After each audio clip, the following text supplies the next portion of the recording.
Hi Internet. So after a few years of my XPlotter sitting in a box, I finally got around to trying it out.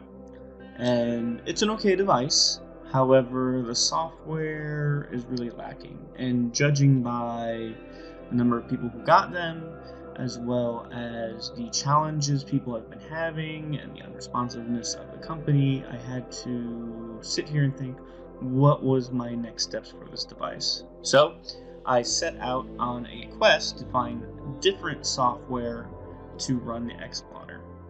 So from searching around on the web, I got a lot of great little information about what could be driving it and what people have tried, and I've heard it called a dumb device, meaning that it's not sending back responses to a lot of the more common softwares.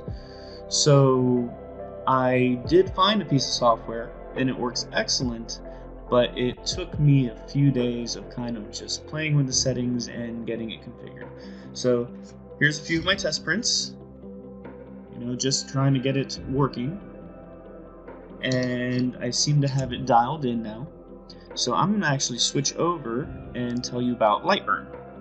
So this is Lightburn, and originally I wanted to try the software specifically because, hey, it's supposed to use GRBL, and we know that XPlotter's GRBL, and there's some G-code specifications for it, but it wasn't quite working the way we expected it to. So I tried using GRBL to get it running, and everything would work except for the laser. So this is the XPlotter software. You can open that up. It's got great tutorials online, but if you can go into your devices, and when you configure the device, you're going to actually use the Marlin driver for this. So originally I was trying to configure this with Gerbil, and I had a few other thoughts, and I said, you know what? Someone made a comment about reflashing the board with Marlin Kiba, but I was like, I didn't want to end up bricking this device, even if I had to use the crappy software. So I selected Marlin, and it's a serial USB. I named it XPlotter. This is the bed length and width. So the X and Y axis, so 300 by 245. It homes in the same position, and then we finish. Now, when I tried this originally, it didn't quite work the way I was expecting it to, so it was just moving the laser around, and I figured, well, there's probably some other settings in here that I needed to set. So I did a little bit more research. I'm going to go over to the settings section now, and under the settings section for Lightburn, when you are under the Marlin configuration, there should be a not here, I'm sorry, not this settings. I'm going to go to device settings, and there's this little box for using M03, M05 for the laser on and off. And you need to enable this because it's actually using a different command. Originally, I think it's like M14, 15. Don't quote me on that one. But turn this on, and now the laser will come on. So what I'm going to do here, actually, let me turn it on, and hopefully you can hear the device working. Bear with me.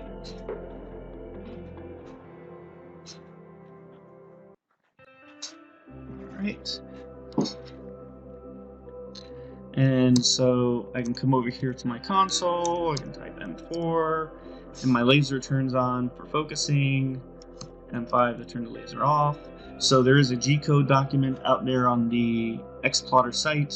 I would recommend grabbing that because that may be helpful with you configuring a few things. I can move the laser around the bed. What's nice about this particular software, I can tell it to go home, so it'll go back to its home axis. And just like I have something here on the screen, I can tell it to frame that, and it'll trace with the XPlotter where that item would end up on your material that you're engraving.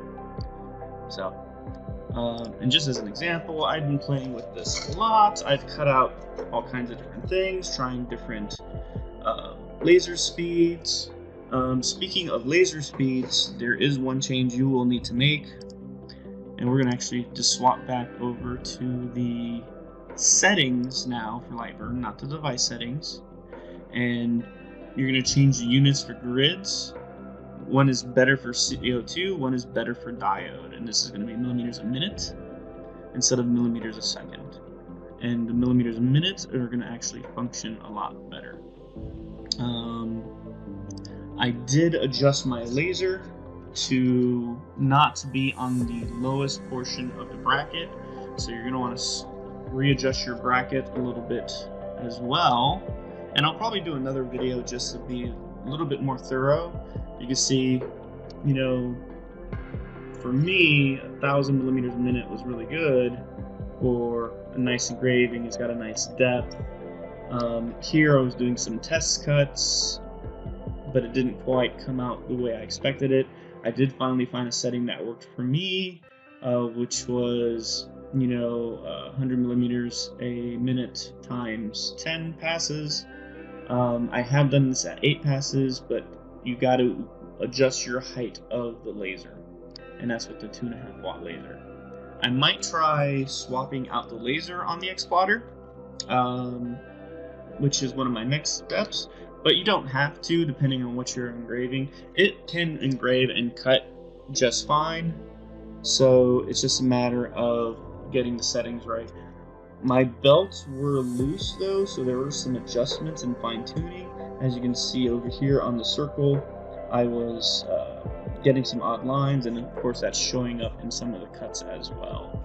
So there is some physical adjustment on your XPlotter you may need to do to kind of get it dialed in. But once you do get it dialed in, you know, you'll get some nice circular pieces. The edging, I'm sure there's some better speed settings depending on the strength of your laser and how you put set your laser. I'm still pretty new to laser engraving and cutting since I do mostly 3D printing, so it's a little bit of a new area for me. But hopefully this helps all of you that got an XPlotter or got a friend's XPlotter, or somebody you're very unhappy with your XPlotter because the software is not very good and it hasn't been released yet, or you haven't heard back from them.